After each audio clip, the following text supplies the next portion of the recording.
Iran is currently undergoing a truly historic transformation. Every street in the country is celebrating the collapse of a 4-6-year-old oppressive regime. A wave of unprecedented enthusiasm sweeping through the nation. The landscape of fear and iron-fisted rule that has lasted for half a century is now fundamentally changing.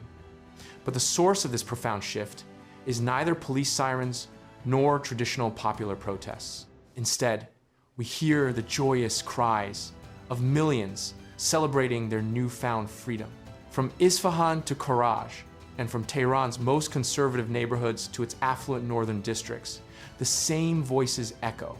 People are declaring the regime's actual collapse by waving pre-revolutionary flags, with "Long live the Shah" slogans, preparing the country for a completely different system of governance. Welcome to Strategic Horizon, where we dissect the geopolitical earthquakes shaping our world. The trigger behind this festive atmosphere in the streets occurred on February 28th. This date didn't just redraw the geopolitical map of the Middle East. It marked a pivotal moment that we will explore. On that day, a total of 200 warplanes took off from Israel and successfully hit nearly 500 strategic military targets without a single loss. Russia's S-300S and Tor missile systems, along with Iran's national Bavar and Arman systems, were effectively blinded. However, the damage caused by this attack is merely the tip of the iceberg. The real critical point is that the people took to the streets without any restraining factors, chanting slogans in support of the Shah. This public outpouring was directly linked to the elimination of Ali Khamenei by the US and Israel. Donald Trump and Benjamin Netanyahu appeared before the world, both leaders stating that this simultaneous operation directly targeted the nerve center of the regime, Ali Khamenei's residence. The Beta Rabari complex, where the 86-year-old leader was located, was hit with high-precision bunker-busting munitions. This created a huge shockwave at the very top of the regime. Within hours, Trump's clear statement from the White House that Khamenei was dead changed everything in Iran. Netanyahu's words, suggesting there were many signs that Khamenei was no longer among us, further shook the Tehran regime. Satellite images and data leaked from NASA's thermal imaging systems confirmed these statements. Massive black smoke columns and charred building complexes were visible at the coordinates where the leadership's house was located. Finally, the announcement expected from Iran came in the early hours of March 1st. Iranian state television confirmed the death of Supreme Leader Ali Khamenei. A 40-day period of official mourning was declared following the news. It was reported that the religious leader was in his office during the attack. The immediate aftermath revealed that the regime would not be able to regain its former power after this massive loss. This situation harks back to the most important and critical point of the popular uprising that took place between December and January. Namely, the way was paved for the arrival of a new leader in Tehran to replace Khamenei. As protests continued in the streets of Iran during those days, the people consistently chanted one thing: "Long live the Shah." When the top echelons of the state collapsed, the name expected to fill that void reappeared on the scene years later. Reza Pahlavi, the son of the last Shah, who had been in exile since 1979. For Iranians, this marked the beginning of a fateful moment. The exiled crown prince addressed the Iranian army, police, and security forces directly, inviting them to abandon the sinking ship of the regime and stand with the people. Pahlavi declared, "Now that the Islamic Republic is collapsing, my message to the country's military, law enforcement, and security forces is clear. Join the nation and help ensure a stable and secure transition." This strategic call was a new turning point for the Iranian people. These words deepened the historic rift between the regular army and the Revolutionary Guards, paving the way for the army to turn its guns on the regime. Pahlavi's statement that the bloodthirsty despot of our age has been erased from the pages of history had an even more striking effect. This was the official announcement of the moment of victory that supporters of the monarchy had been waiting for years. The Shah, in exile, positioned himself as the natural and legitimate leader of the transitional government that would be formed. Pahlavi also directly thanked Donald Trump and demanded the utmost caution from the US to prevent harm to the Iranian people. This situation further strengthened Pahlavi's legitimacy as the new face of Iran in the international diplomatic arena. The public's response to these historic calls was quite clear.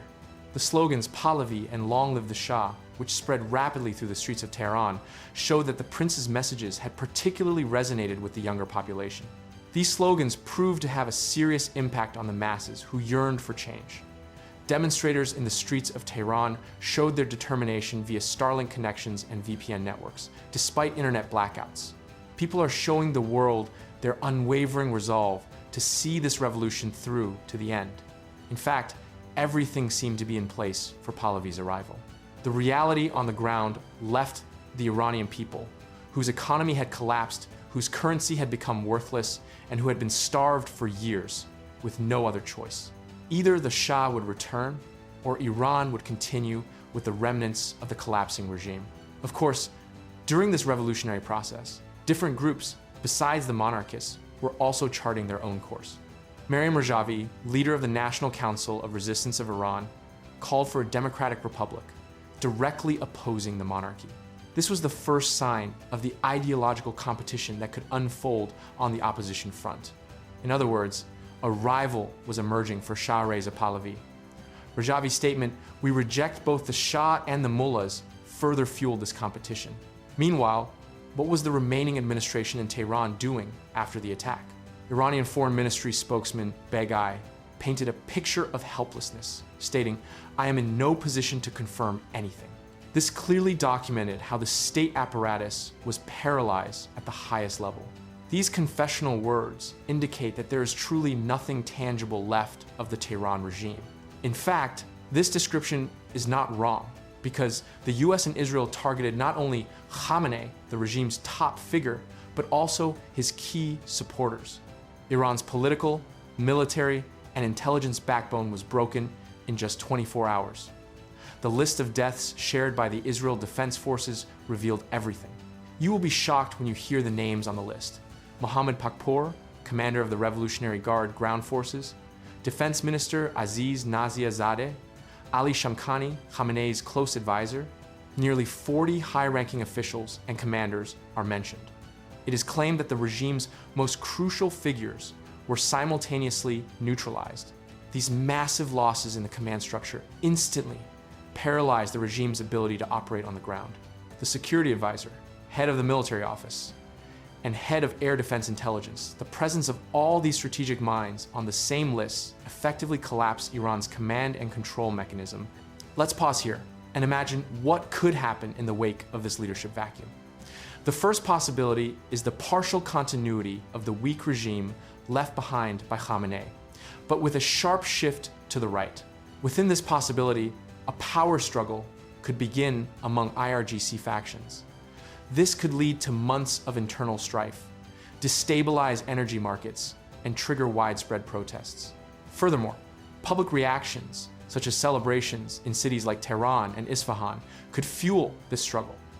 This situation would force the regime into greater repression. The IRGC may seek to seize complete control, establishing a less religious, more military-dominated authority. Strong indications have already emerged that this possibility is not impossible within the new regime that will be established. The US intelligence community has suggested that the IRGC cannot hold the country together without its leadership, implying that the new regime in Iran will likely have a military structure. However, in this scenario, Iran closes itself off, seeks economic agreements against sanctions, and weakens its proxy forces. But the risk of civil war increases in the long term. A more optimistic scenario is that the popular uprising completely collapses the regime. Celebrations following Khamenei's death could turn into organized opposition with calls from figures like Reza Pahlavi, prompting security forces to switch sides. This scenario, encouraged by US immunity offers, could lead to a democratic transition. However, due to the lack of an organized alternative, chaos is likely to persist within the country. The worst-case scenario is complete state collapse and the continuation of uncertainty. Ethnic and regional divisions could erupt at this very point. Iran could become vulnerable to intervention by neighboring countries. This could signal a much longer war in the Middle East. Factors such as the reconstruction of nuclear facilities will bring international intervention much more to the forefront. At this point, it is unclear which possibility will materialize. But in any scenario, economic collapse, regional tension, and internal turmoil seem inevitable. So, can the remnants of the regime determine the new leader? That is a new name. At this point, names such as Khamenei's son, Mojtaba Khamenei, or Hassan Khomeini come to the forefront. According to Iran's constitution, the supreme leader's successor is elected by the 8-member Assembly of Experts. This process is based on religious qualifications, political loyalty, and the continuity of the regime. With Khamenei's death, names such as his son Mojtaba Khamenei and Ruhollah Khomenei's grandson, Hassan Khomeini, will be evaluated according to this law. However, the realistic chances of these candidates are limited by the regime's internal dynamics, public reactions, and international pressures. Let's take a closer look at the first successor. Mojtaba Khamenei, born in 1969, is his father's second son and is known as one of Iran's secret power centers. He completed his religious education in Qom but holds no official title. Instead, he plays an influential role in the Supreme Leader's office, overseeing intelligence operations, influencing IRGC appointments, and managing his father's inner circle. Mojtaba Khamenei is a hardline conservative who reflects his father's views. He is a figure who supports anti-Western policies and the axis of resistance. He has long been speculated to be a successor candidate. This is because it is known that Mojtaba played an active role in decision-making processes during Khamenei's health issues. Some reports and exposés claim that Mojtaba has already been announced as the new leader, as highlighted by Iranian media. He may be supported by the regime's militarist wing because Mojtaba is seen as someone who will continue his father's legacy. A time of war could create an urgent need for transition and influence the Assembly of Experts in Mojtaba's favor. However, no definitive and official statement has been made on this matter. So far, Mojtaba's biggest problem is the perception of monarchy in the country. The Iranian Revolution was anti-monarchy, and Ruhollah Khomeini rejected the family legacy. Therefore, Mojtaba's election could cause anger among the people. Now, let's look at the other candidate, Hassan Khomeini. Hassan, born in 1972, is the grandson of Ruhollah Khomeini, the founder of the revolution. Hassan Khomeini received religious education in Qom and holds the title of Ayatollah. He is reformist-minded and supports women's rights, economic liberalization, and dialogue with the West. Hassan's presidential candidacy was rejected in the past. His legitimacy is high due to his lineage. He represents the pure legacy of the revolution. Popular celebrations and a wave of opposition could open the door to a reformist leader. Hassan Khomeini has supporters in the Assembly of Experts and could be a figure of compromise in the post-war transition. However, this successor to Khamenei also faces some obstacles. He is marginalized as a moderate by hardline conservatives. The IRGC and the judiciary see him as a threat. He faces criticism for diluting his grandfather's legacy. His chances would increase if the regime's military wing were to change completely, but they are low under the current structure. Both candidates have a chance. If Mojtaba is elected, the regime will harden. If Hassan is elected, reforms may come. However, uncertainty prevails. The other candidates are Judiciary Chief Gholam Hossein Mohseni Ejei and former Parliament Speaker Ali Larijani. The situation after the attack and the protests will likely affect this new regime process. However, Iran has secondary actors who are in too difficult a situation to wait for the regime to change. Its proxy powers. Tehran is now completely leaderless. So, will those close to the regime listen to it without an effective leader? Although he was known to be ruthless, Khamenei had enormous influence within the Tehran regime. Everyone listened to him, and even if they didn't agree, they didn't take any countermeasures. But with his removal, Iran's proxy elements are now also leaderless. Hezbollah, the Houthis, and Shiite militia groups have fallen into a major strategic vacuum with the overnight disappearance of their command centers and financial resources in Tehran. The paralysis of the IRGC, the protective umbrella of these proxy forces, means the breaking of the siege pressure Israel has felt on its borders for years.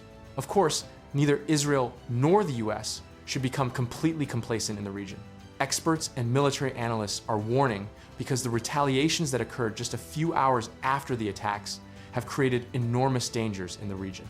What will happen in the continuation of this process is hidden in Iran's response to the joint US-Israeli attacks, because this collapsing structure found no other solution than to attack its surroundings in desperation. The Tehran regime targeted 8 different countries following the US and Israeli attacks. Iran's limited ballistic retaliations hit some early warning radars and bases at US installations in the Middle East. This was seen as an attempt by the regime to pose a regional threat even as it was dying. However, the absence of central authority turned these moves into a desperate reflex rather than a strategic victory. Nevertheless, the attacks on the Al Udeid base in Qatar caused hearts to skip a beat. Following these attacks, US Central Command raised the alert level in the region to its highest point. This already signaled that Iran's remaining military capabilities would be systematically destroyed. The most notable retaliatory step was the missile and drone attacks on the headquarters of the US Navy's Fifth Fleet in Bahrain. Hours after the attacks that killed Khamenei, ballistic missiles, cruise missiles, and kamikaze drones like the Shah 136 targeted the Fifth Fleet. The Fleet Service Center was hit, and emergency response teams were deployed. High-rise residential buildings were also affected by the drone attacks. The Bahraini government declared the attacks a violation of sovereignty. Simultaneously, the attacks also targeted US bases in Al Dhafra in the UAE, Kuwait, Jordan, and Saudi Arabia. Violent explosions were reported in these areas as well. There are also threats posed by the collapsing Iranian regime in international waters. Claims that the Strait of Hormuz was closed by remnants of the Revolutionary Guards caused a temporary fluctuation in global oil markets. However, the US naval power in the region and the constant patrols of B-2 bombers prevent this threat from becoming long-term. It is also necessary to mention the actions of Israel, which is preventing the threats that the Iranian regime is trying to create as it leaves.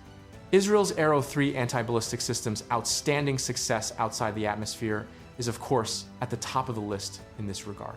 As you can see in the video, the Arrow 3 air defense system destroys the Iranian ballistic missile outside the atmosphere. These moments show that the ballistic missiles remaining in Iran's possession largely neutralize the threat they pose to mainland Israel. However, the danger is not completely over.